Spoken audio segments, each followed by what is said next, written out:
Did you know there's a way to get better at pool without even practicing? Sure, practicing will slowly make you better, but how often have you lost a frame and wish you just played one shot differently? Well, I'll show you 5 shots that make the difference between winning and losing, and they're worth thousands of hours of practice. So by simply showing you these shots, I can make you better today without even practicing. All you need to do is watch a short video. And they're simple to play. You could go on a table today and instantly start winning more. Although they're simple, it's not obvious how to play them. And the people who do know how to play them don't want to share this information. Which is why, even though I've played this game at a high level for 30 years, there's a bunch of these that I've only just learned in the last year. I wish I knew them years ago, as I definitely have won a lot more. But today is your lucky day, as I'm going to share all these tricks. I'll play them in order of how well known they are, so stay tuned right to the end, as I'm sure you'll pick up something new. This first trick is great for positional shots. The professionals use it every frame, but it's very subtle, so you might not even notice when they do it. Let's set up an example. We've got 2 balls and the 8 ball. If I asked you to finish it, there's probably 100 different ways you could do it. But let's make it more like a real frame.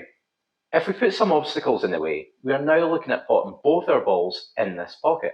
It's still fairly simple to pot these, but because of how we played our first ball, we now have a difficult 8 ball.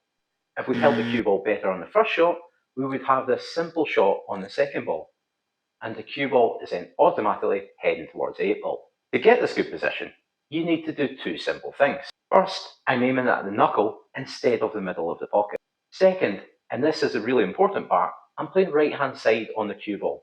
This makes the object ball spin towards the centre of the pocket. Because I'm hitting the first ball thicker, it means the cue ball isn't travelling as far, so I'm holding position on the second ball better.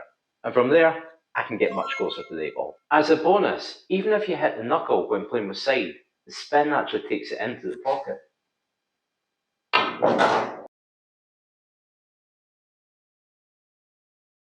This tip is brilliant, yet so obvious. In fact, if you don't know it already, you'll wonder why you never thought of it yourself. Here's a question. You're snookered on the yellow. Is it an easy snooker to escape from? How about we flip it? Is this snooker easier to escape? Most people would say it is, but how come? You're playing along the same line on both shots and hitting the same point on the cushion. So, if you find yourself snookered like this, instead of looking at it from here and trying to work out where to hit the cushion, go around the other side and work out where you would play the yellow to contact the cue ball. Suddenly, the shot is much easier. Around half my viewers come from the States, and it's awesome that you guys take the time to watch what this guy with a thick Scottish accent has to say. However, I want to apologise for this next trick, as I bet most of you know it already. But our approach to pool in the UK is so different, and this next trick is actually not that well known over here. I've set up another snooker, and because there are balls in the way, we need to use 2 cushions to escape. Now, how would you work out where to contact the first cushion? Most players would try and judge it by eye, but it's not easy. What I'm about to show you is a method that will make you hit this ball every time. In fact, it works for every 2 cushion snooker. What to do is work out the halfway point between the cue ball and the ball you want to make contact with. From this point, aim your cue at the pocket. What you've done now is created a very important angle that you should transfer to the cue ball. Look at the point on the cushion your cue is aiming at. That's the point you need to hit to escape the snooker. But we can get far more adventurous with this system. Let's say not only do we want to escape the snooker, but we also want to pot this ball. To do that, we would work out where we need to hit the object ball. Now we measure the midpoint between that spot and the cue ball. Everything else, we do the same as a previous example, and if you've done everything correctly, you can now start potting these shots. I've got a confession to make.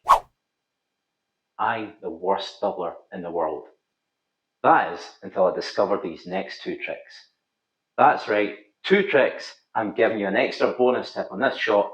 I'm so nice to you guys. For this next shot, let's agree on something first.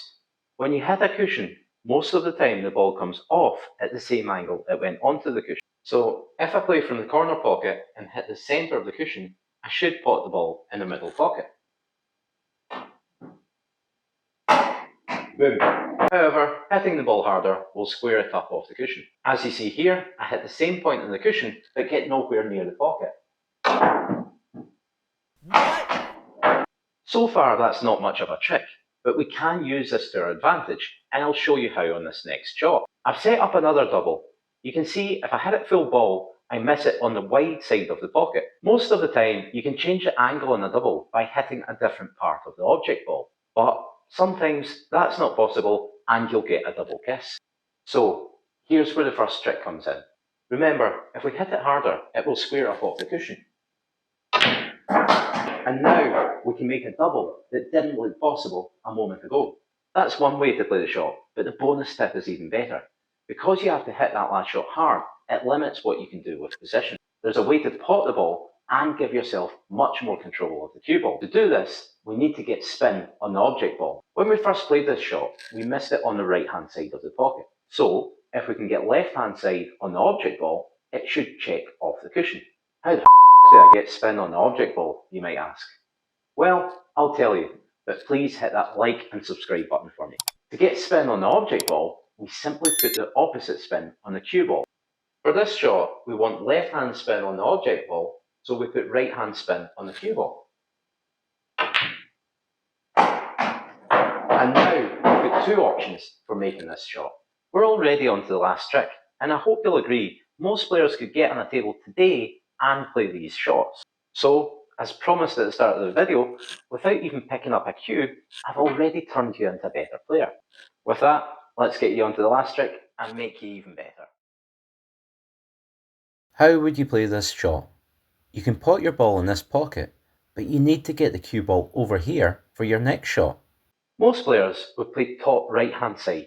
Unfortunately, you can't get enough spin on the cue ball to avoid the other ball. Here's the trick. You can get more spin off a cushion if you put bottom on the cue ball. This might seem odd for our shot, as putting bottom on the ball normally screws it back.